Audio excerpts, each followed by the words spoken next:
اعلیٰ حضرت علیہ رحمہ کا حافظہ ایسا کہ وہ جو کتاب ہے تنقیح فتاوی حامدیہ 2 جلدوں میں کتاب ہے، آپ نے ایک رات کے اندر مطالعہ فرمائی اور نیکسٹ ڈے آپ نے فرمایا کہ الحمدللہ اس کی جو عبارت ہے اگر اس کا حوالہ دینا ہوگا تو چند سال تک تو میں حوالہ بھی اس کا دے دوں گا، عبارت بھی نقل کر دوں گا،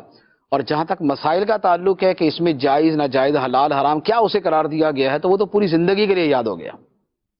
قرآن مجید جو ہے وہ آپ نے مغرب سے عشاء تک اتنے وقت کے اندر آپ نے 30 دن کے اندر پورا قرآن پاک حفظ کر لیا، اور کتنی ہی فقہی کتابیں ایسی تھی کہ جن کا آپ کو یوں یاد ہوتا تھا کہ فلاں کتاب کی فلاں جلد کے فلاں صفحے پر اوپر کر کے اتنی سطر کے اوپر یہ عبارت آئے گی۔ تو یہ حافظہ ہے۔ ذہانت یہ ہے کہ کسی بھی شے کو جمع کر کے اس سے نتیجہ نکالنا،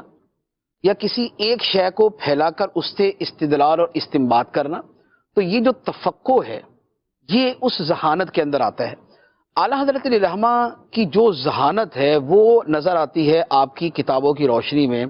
کہ جب بظاہر یوں لگتا ہے کہ یہ ایک عام سی چیز ہے، یعنی اگر جیسے کسی اچھے عالم سے پوچھا جائے تو شاید وہ یہ کہہ دے گا کہ ہاں ٹھیک ہے یہ اچھی چیز ہے، اس پر کچھ دلائل دے دے گا، لیکن دلائل جس انداز میں اعلیٰ حضرت دیتے ہیں اور جس علو شان کے ساتھ بلندی شان کے ساتھ دیتے ہیں اس کا رنگ ہی کچھ جدا ہوتا ہے۔ اعلیٰ حضرت علیہ رحمہ سے مکہ مکرمہ میں سوال کیا گیا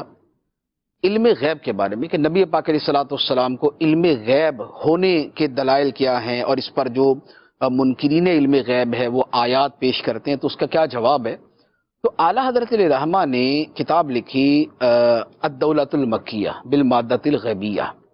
یہ کتاب آپ نے چند گھنٹوں میں لکھی مکہ مکرمہ میں حالت سفر میں، جبکہ کتاب بھی کوئی پاس نہیں تھی، وہ سفر میں حج پہ جاتے ہوئے بندہ لائبریری تو ساتھ نہیں لے کے جاتا، اس زمانے میں آئی پیڈ تو تھا نہیں، نہ والا موبائل تھا۔ تو اب اعلیٰ حضرت علیہ رحمہ نے وہ کتاب لکھی، اور اس کتاب کو جب اگلے دن جو گورنر مکہ تھا اس کے سامنے پڑھ کے سنایا گیا تو اس نے اس گورنر مکہ جو ہے اس نے کہا کہ سبحان اللہ،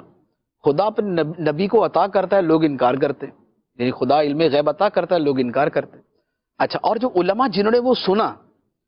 بڑے بڑے علماء کہ جو کوئی شافعی جو ہے وہ فقہ کا بہت بڑا عالم، کوئی حنبلی فقی نا ان کے نام ہے، وہ کہتے تھے کہ اس کتاب سے وہ علوم ظاہر ہوئے ہیں کہ جو ہماری نظروں سے نہیں گزرے تھے، اور یہ چند گھنٹوں میں لکھی گئی کتاب ہے۔ اور آپ یقین کریں کہ وہ کتاب، اس کتاب کی شان یہ ہے کہ اگر میں دعوی سے کہوں نا کہ آپ یہ کتاب 100 درس نظامی سے فارغ ہونے والے تازہ جو بھی فارغ ہوئے نا درس نظامی پڑھ کے 100 علماء کو لائن میں بٹھا دیں اور سب کو ایک ایک کاپی دے دیں، اور سب سے یہ کہیں کہ ایک دن میں نہیں، ایک پورے ہفتے کے اندر پوری کتاب سمجھ کے بتا دیں اس میں لکھا گیا، پوری کتاب کو سمجھ کے بیان 100 علماء نہیں کر سکیں گے۔ وہ اتنی دقت نظری پہ، اس اعلیٰ درجے کی ذہانت پہ، اس اعلیٰ درجے کے تفقع پر مشتمل ہے۔ اس ایک آیت مبارکہ جو علم غیب کی ہے اس کی شرح میں جو منطق و فلسفہ کو قرآن کے تابع کر کے اور اس کا غلام بنا کر جو شرح و بس کے ساتھ کلام کیا ہے اس کا جواب کوئی نہیں ہے۔ تو یہ ہے ذہانت،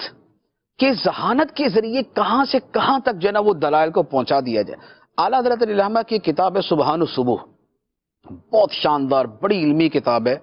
اور یہ تو 100 کی ابھی میں نے بات کی تھا نا 100 کو بٹھا کے سمجھا دیں، یہ اگر 2-4 ہزار کو بھی بٹھا کے سمجھا دیں گے یہ ان کو نہیں سمجھ آئے گی کہ اتنی مشکل کتاب ہے علم عقائد کی، علم الکلام کی۔ اس میں اعلیٰ حضرت علیہ رحمہ نے اللہ تعالیٰ کے صدق پہ، سچ پہ، سچا ہونے پہ، اللہ کے کلام میں کذب نہیں ہو سکتا، جھوٹ نہیں ہو سکتا، جھوٹ ممکن نہیں ہے اللہ تعالیٰ کے کلام نے، اس پر وہ پوری وہ کتاب ہے۔ اور اس میں جو دلائل اعلیٰ حضرت نے دیے ہیں وہ یوں سمجھ لیں کہ دلائل بیان فرمائے، اور فرمایا کہ یہ دلائل وہ ہیں جو آج تک کے ماضی کے سارے علماء نے بیان فرمائے۔ اس کے بعد اعلیٰ حضرت کے اپنے دلائل آگے شروع ہوتے ہیں، اور پھر وہ جو دلائل ہیں ان کی تعداد پچھلے 1300 سال کے علماء کے دلائل کی تعداد کے ڈبل سے بھی زیادہ ہے۔